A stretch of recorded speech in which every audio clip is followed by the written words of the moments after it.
My hair is cut short and I don't care if it looks bad. Real quick, the reason I don't care is because years ago it used to be long and I grew it long and it was the same length all the way around. I cut it a couple of times, donated the hair. And then when I started to thin out on top, my wife said, yeah, you shouldn't grow your hair long anymore because you're going to look like Gollum from Lord of the Rings. I said, oh, okay. And since then I just started trimming it all the way down. And when people look at me, and especially people in my household, and they're no longer looking me in the eyes, but they're looking like this at me and doing this number, because my hair is curly, so it goes crazy. And they're not looking me in the eyes anymore. I started jokingly say, hey, eyes right here, you know. But then I realized, you know, that they're looking at my hair because it goes crazy. So that's my indicator I need to get it cut. I used to go to a barber in the city, in the town I lived in. And over the course of the years of going there, basically as soon as my hair would start going crazy, I would go to her and get my hair cut back. She always did a great job. And but over the course of time, I just started getting it cut all the way down with like a number 3, all the way down, number 3 guard. And one day I was at the house and my wife says, you know, I bought 2 pet hair trimmers and they have guards in there. Do you want one of them that's not used? I'm like, oh yeah, sure. So I put a number 3 on there. And we moved we moved, and I didn't get to go to my barber anymore because I was kind of far away, or farther than I wanted to drive. And so I gave it to my youngest daughter and said, here, have at it. And she started buzzing my hair and making me look all goofy. Then she got self-conscious about it, handed the thing over to one of her big sisters. And from there, we just have this routine that whenever my hair starts going crazy, one of the girls shaves my head down. Usually it's my middle daughter. And I do not care how it looks, because to me, it's just something that, it's just styling something that grows and it's basically dead, you know, once it goes off of you. So I don't care. If it looks bad, awesome. If it looks good, awesome. I don't care. I'm not self-conscious about it. The reason I'm mentioning this is because it got done. My hair got cut, rather, when I was home for home time. And yes, I did get there on time. Let me set this up for you. Right after I did my previous vlog and I was worried about, was I going to make it home on time? I was taking the footage from the camera and importing it into my laptop. New pre-assignment received, starting in Tip City, Ohio, ending in Atlanta, Georgia. Booyah! So happy. And then I looked at the trip sheet, and pods, they always have you leave from the city you most recently delivered to. In this case, it said the code was BMT, which means bring empty trailer. And that's the code under Tip City, Ohio, that basically tells me I'm not picking up a pod there. So I skip that location and go to the next one. Indianapolis, Indiana. I set my pickup time at 6 a.m.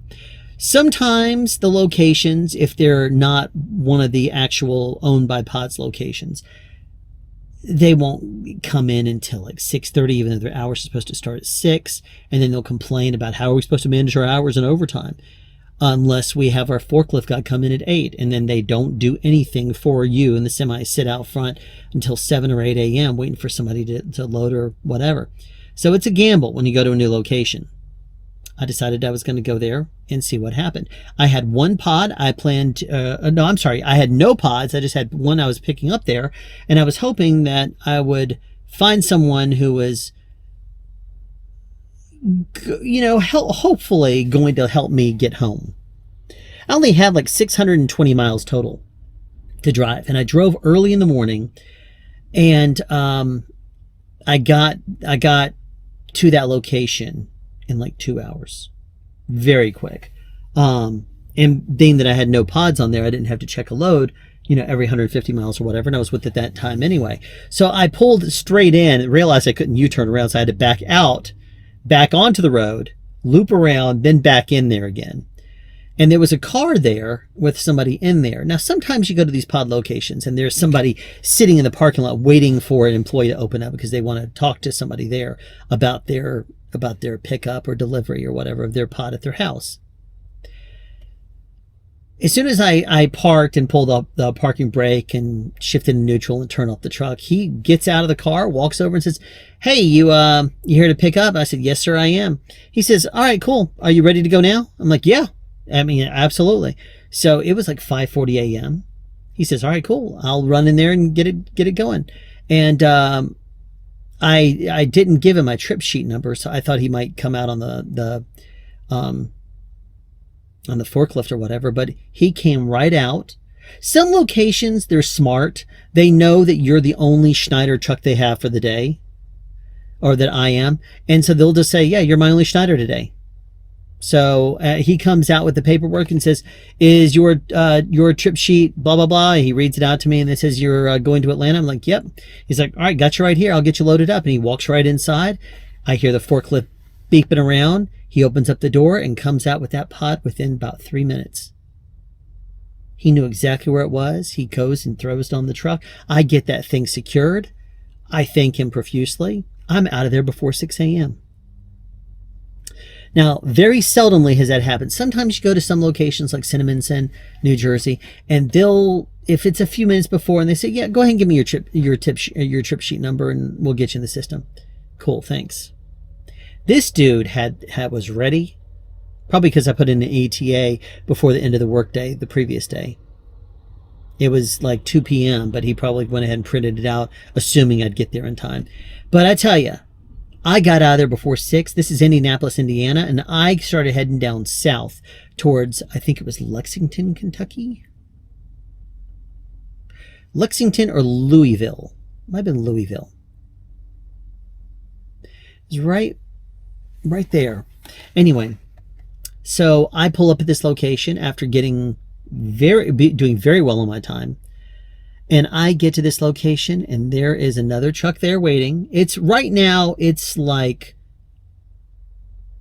7:40, something like that a.m. It wasn't bad at all. It was, I mean, basically I was going 65 miles an hour the entire way. There was no traffic, no anything. Till the last couple of miles and you're on back roads, start, stop, and at slower speeds. But I mean, I got there in like really fast time. It was like 7:40, 7:45. There's another truck in front of me. He's like, "Hey, I haven't seen anybody here. Do you have any phone numbers?" And I'm like, "Huh." So I call the number. It says, "This voicemail is full." Go and knock on the door. No one's there. He's like, "I don't know what's going on. I've been here for about an hour and a half." He got there shortly after 6 a.m. and there was nobody there. Finally, a truck pulls up there at almost 9. By this point, I'd already called the DTLs and let them know. And I said, "You know what? I don't know where they are or anything like that. What, you want to find out what you want me to do?" And he says, "Yeah, he's probably going to be waiting." I'm like, "Okay." So far, I made really good time. There's a fighting chance at this point, very slim chance, that if I ran into no traffic, which is not going to happen the day before the Friday before Christmas, I should say. I'm assuming that I have a fighting chance of getting home. 620 miles, I think, total from where I was to Atlanta, or to the Schneider Operations Center in Atlanta. Something like that. So I am thinking I'm going to do my best, but here I am stopped. And a guy shows up at like 9 a.m. and he takes the pods off of my truck and he starts loading. And then he says, "One of your pods isn't here." Okay, that's no information I had. The code, I looked at my email and the code said AM, meaning that it should be there in the morning. So first thing in the morning for me to pick up. So when you set your ETAs, if it says AM in the subject, then that means that you can pick it up in the morning. If it says PM, then show up sometime in the early afternoon. So I was a little frustrated by that. And he says, "Yeah, let me look at my paperwork." He looks at his paperwork. After, he loads and unloads the other guy. He takes a look and comes to realize that my pod, I think there was 2 of them. He gave me 1. The pod I'm waiting on wasn't going to be picked up until that day at 2:30. Then he says, okay, it's probably not going to be 2:30. We can probably get it at 1. There goes my chance of getting home to Atlanta that day. I already knew it wasn't going to happen. It would have been nice to at least get close, because I live pretty far north of Atlanta. And if I started coming in and I was on the north side of Atlanta, I might have been able to be picked up that day from the truck and got to spend a little bit of time with the family and then dropped off at the end of the night. So that way I'd go to sleep in the truck and then finish the delivery the next day. But no, that's not going to happen. I ended up waiting there until the truck finally pulled up at 2:15.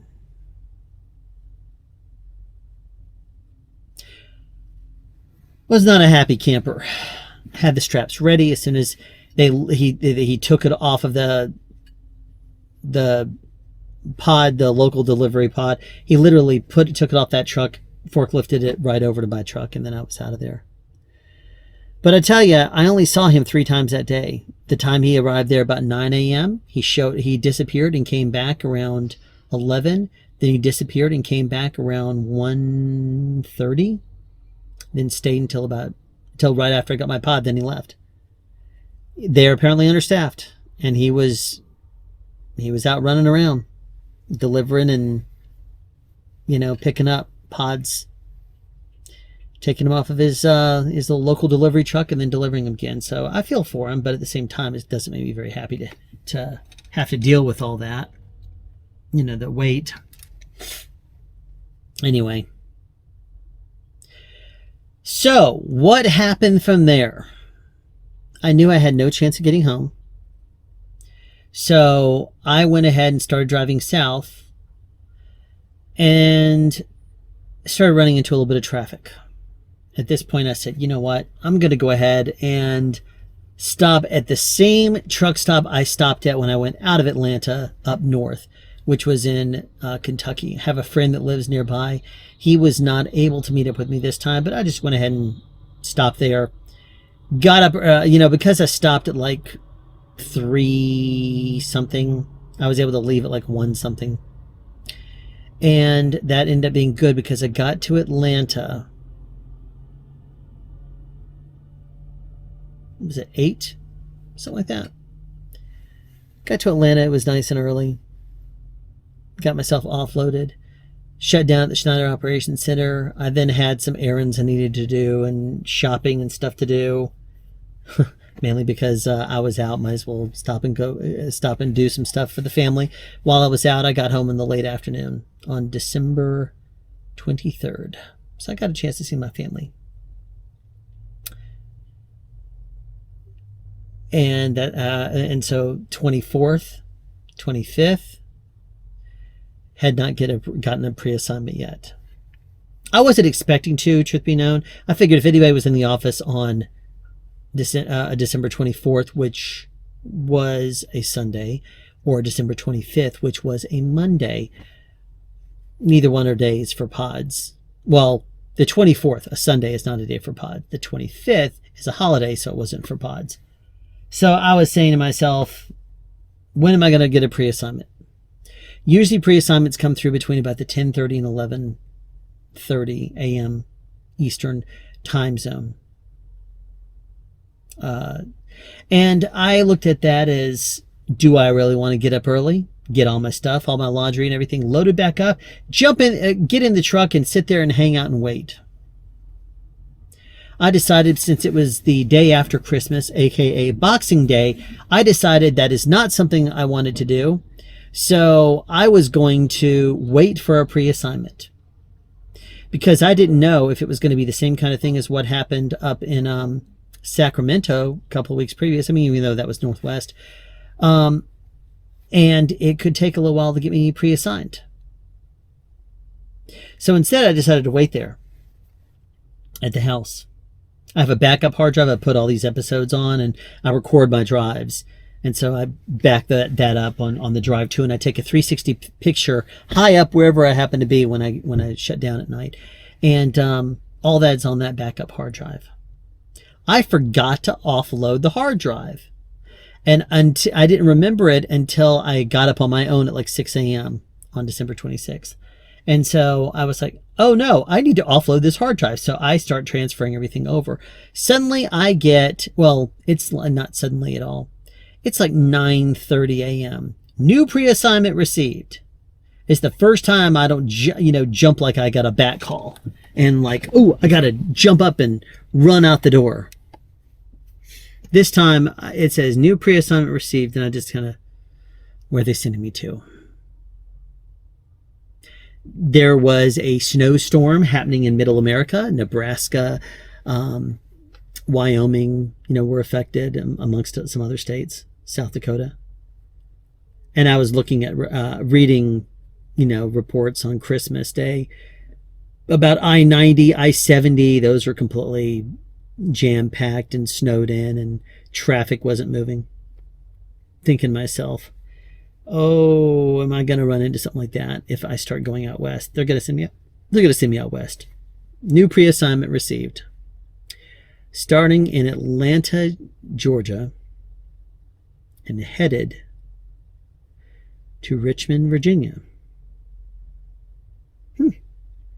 Okay. So I look at it, and it ends up being multiple stops. It started in Atlanta, Georgia. It was a drop-off in Fayetteville, North Carolina. Pickup in North Carolina, in Charlotte, North Carolina. Concord, North Carolina. Drop in Knightdale, North Carolina, and then Richmond, Virginia. So it was pickup in Atlanta, drop in Fayetteville, North Carolina, and then drive empty over. So I was like, okay, well, that's not a bad first job. I'm familiar with that area, not completely, but I'm familiar with the Carolinas. I've driven through there quite a bit, especially being that it's just a state over from Georgia. But I looked at it and I said to myself, there's no way in the world if I picked up the same day and I drove out, I would be able to drop in Fayetteville, because it was, if I left right at that moment, rushed to Schneider, driving the speed limit, of course, and I moved all my stuff back in there, did my pre-trip, went and picked up the pods, the pods that were being delivered over there, which was, I think was three, I don't remember what it was now.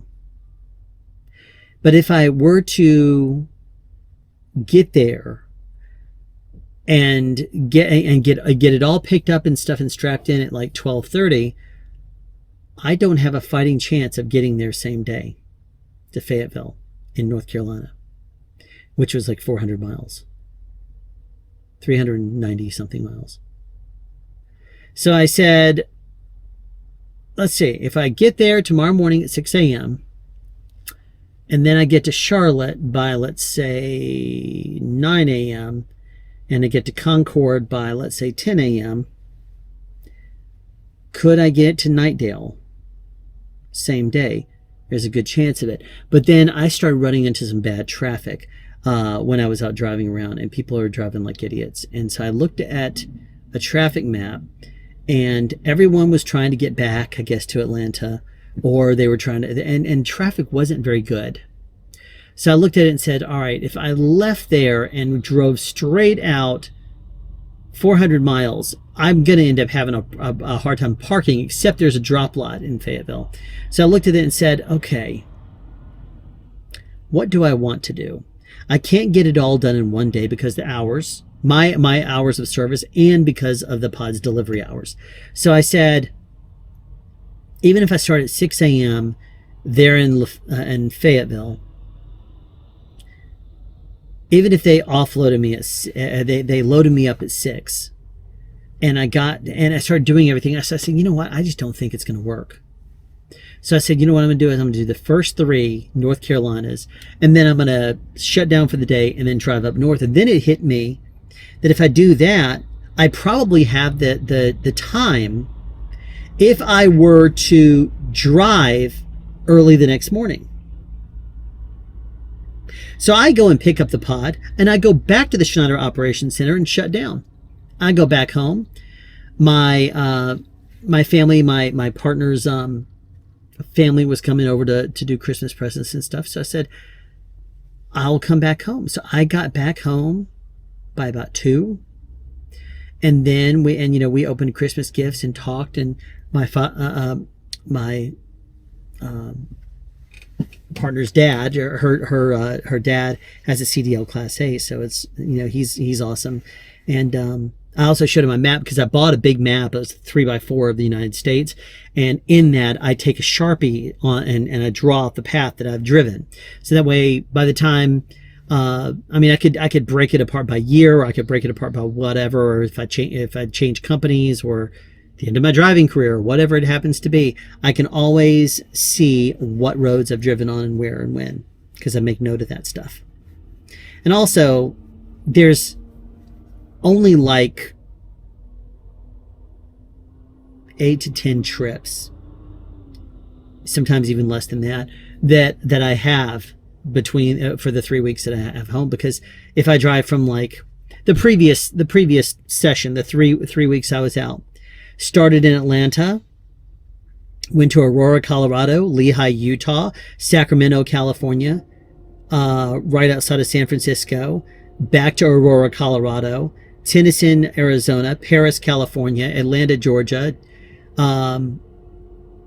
Goodlettsville, Tennessee, Tip City, Ohio, Indianapolis, Indiana, Lexington, Kentucky, and then Atlanta. That was it. Those are the only major routes that I did, and those were the cities. I can remember that.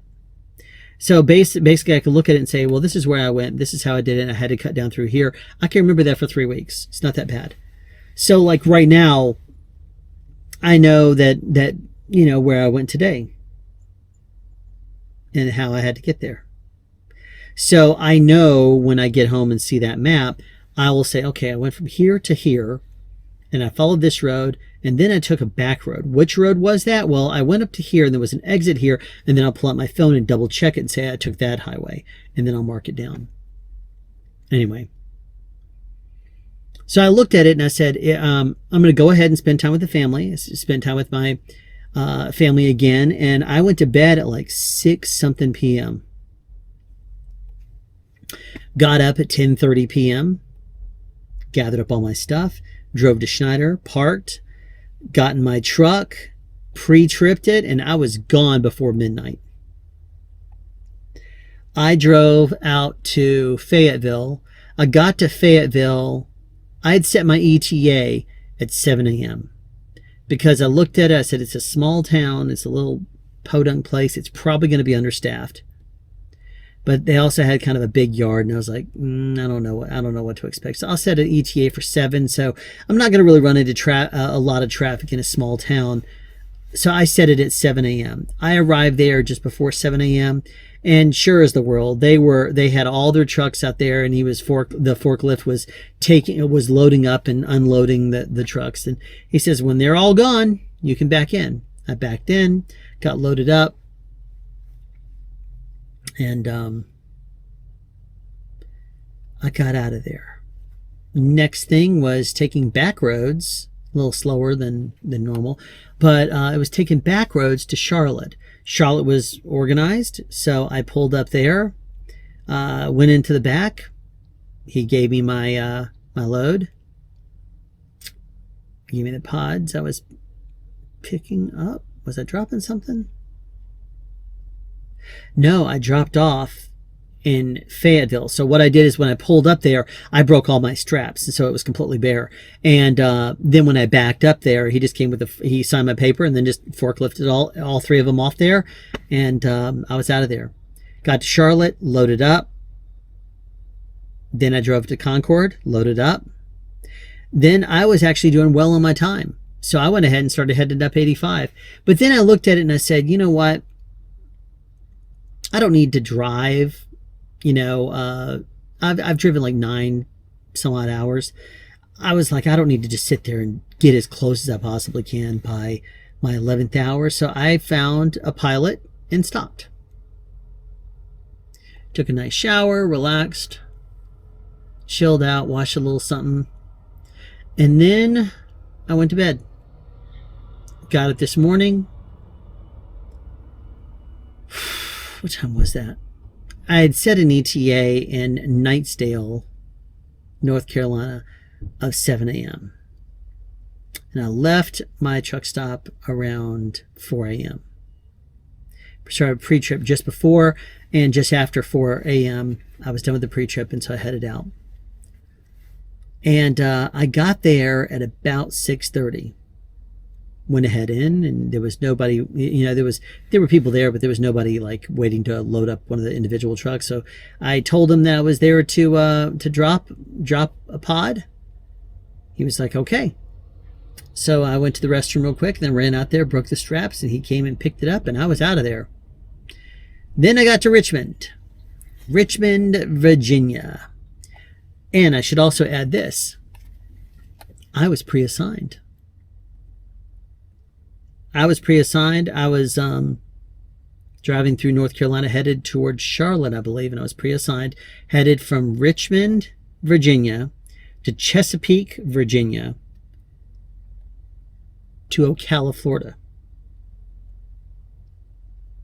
So I was like, all right, that's not bad at all. That's like 800 miles.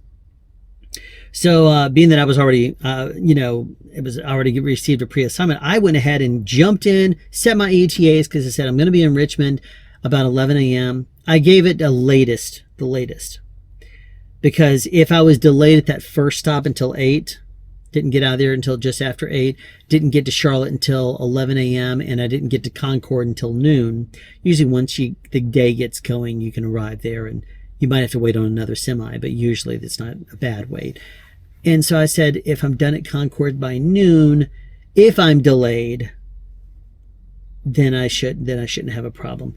But anyway, so I got there early. Everybody was ready for me early.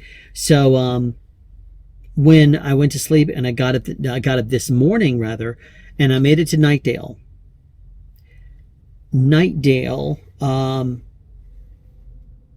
He was ready for me. So I went ahead and broke the straps. He picked the thing up, and I was out of there shortly thereafter. Drove up to Richmond. They were a pretty well-oiled machine. I think I was in and out of there in 20 minutes, even with the truck in front of me. Hit the road now with my new assignment. Had to get to Chesapeake before the end of the day. I set my ETA as 2. I ended up getting there at about 11:45 a.m. Something like that. I think it was about 11:45 a.m. And I spent about half an hour there, now that I think about it. No, I take that back. It was about 20 minutes. I got in and out. Just over 20 minutes. So he had me loaded up. It was just one pot I was picking up there. Then I had to go to Chesapeake. And that's where I spent 30-some-odd minutes. Previous time I went there was a guy that was operating the forklift who was just not having a good day. He seemed like he was just bitter, not in a good mood. He wasn't there today. I was very happy about that. I went into their office, which is around the corner. Instructions you have are very, very self-explanatory. You go into the office and check in. There was 2 guys in there. One said, what's your pickup trip sheet number? And I told him, and he grabs the paperwork. He already has it. He has me sign it, gives it back to me. I go outside. I break the straps. Wait a minute. Yes, I was picking up in Richmond and dropping there in Chesapeake. And then I was picking up 3. Well, when I broke the strap, dropped him off. He came by and offloaded. He offloaded it, and then came and gave me my pods. And from there, I was looking at it, saying, "What is the best way for me to get down to Florida from Chesapeake? It's not going to be going back up and taking the interstates up through Richmond. There's got to be a back road." And the GPS was routing me away. I looked at my phone to verify. It looked like it was going to be it's like not an interstate, but it was going to be a highway. This is probably, in Virginia, it's probably going to be 60 miles an hour for most of it, or at least part of it. And it was. It ended up being 55 or 60 miles an hour for most of it, which was like 81 miles, to this truck stop in Esposa,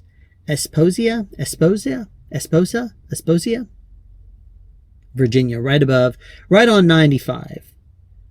just inside of Virginia. So tomorrow, within 10 minutes of me leaving, I should probably be in North Carolina, maybe 15. Anyway, North Carolina is not going to be bad. I only have like 500 miles and change to get to Ocala. I don't think I can get it tomorrow delivered. I don't think so. So I said ETA is the following day, just to be safe. I'll look at it again here in a moment, but that is the latest. Oh, the truck. I have talked about critical events in the past. Today, the truck malfunctioned. I'm driving down the road. There is a car that is on the side of the road, and it starts creeping close. I'm far away from the cars in front of me, and the car is in the shoulder. It's on the shoulder, not in my lane. I'm actually gravitating on the left-hand side of the lane to make sure that I give him all the room he needs, because I noticed he was just starting to slowly creep forward. All of a sudden, the truck pops up a yellow triangle over here. It jumps out of cruise control. It beeps. This tablet makes a noise and like an exhausted type noise, and then it says critical event, haptic, collision warning. I'm like, what? I got so frustrated at this thing, because it gave me that before I was close to that car. There was the nearest cars in front of me were probably 7 seconds away, maybe 6, but they were far away from me. 2-lane road, nobody to my left, and it was just that guy who started slowly creeping forward. It was during the day, and he just starts creeping up. Not in my lane. He was on the shoulder. Truck decides, beep, it just freaks out. So annoying. So it means tomorrow is when Schneider's probably either tomorrow or the next day, they're going to get a notification, critical event. Hey, we had to slam on the brakes or whatever. It didn't do anything. It just beeped. It didn't do the, vibration hitting the brakes or any of that stuff. It just said it. Hey, haptic, critical event. And the truck jumped out of cruise control and beeped. That's it. No vibration. I was so frustrated by that. I'm so annoyed. That was, to me, another indication that this truck sensor is off. I've talked to a couple of people that have said, yeah, if it's off, see if the people, in maintenance can maybe tweak it or check it out for you. I don't know what it's going to help. It's a 2024 truck and it's 2023. But I would gather that if this is the way the truck is supposed to function, then it's not going to help. If the truck is overly sensitive, then whenever I have to take it in for some maintenance or whatever, there's a preventive maintenance thing that will probably have to happen sometime next summer. What I may end up doing the next time I go in is I may just say, you know what, it's been 6 months since I got this truck. Would you mind giving it a once over and, checking the fluids? And actually, some of the fluids are starting to at their cold level, it's like halfway between minimum and maximum. And it was a cold maximum before when I got the truck 6 months ago. So it may be time to top it up or whatever. I don't know. I might not take it into maintenance. The truck seems to be working just fine except for the warning system. I understand it's an AI thing, and it's just wanting to make judgment calls that it finds safe to make sure that I don't go crashing into something. It is just insanely annoying. But that is the latest. I've got to look at it and see if I can get to Ocala tomorrow. I don't think I can. But if not, then I will drop off first thing in the morning on Saturday, and I will get a new assignment then, which... Here's the thing. I pick up Saturday, Pods is closed Sunday. New Year's Day is Monday. I can't deliver till Tuesday. If they give me something on the East Coast, I'll get there in 2 days. And I'll go ahead and I'll drive in the early morning hours again and drive as close as I can. And I will shut down wherever that happens to be. I will shut down and probably, hopefully, be able to reset myself by Tuesday. So I will have my reset done on New Year's Day, if all goes well. If I'm sent across the country, I'm going to have to shut down someplace on the road.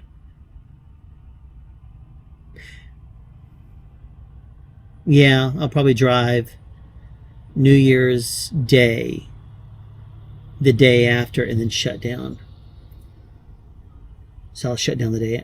I'll drive New Year's Day. Hopefully there won't be very many people on the road. I don't have to think about it. We'll see what happens. That is the latest, though. If they send me out someplace that is within 2 days, I will be able to reset, and I don't need to have a shutdown day because pods will be closed, and that will be my shutdown day because I can't deliver. So I will be reset and ready with full hours afterwards. And as soon as I'm pre-assigned, I will be able to tell.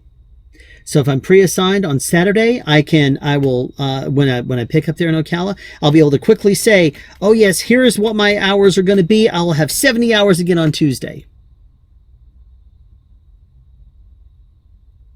That'd be really nice to be able to drive someplace. Like if they sent me up to Cinnaminson, New Jersey, which I haven't gone there in a while.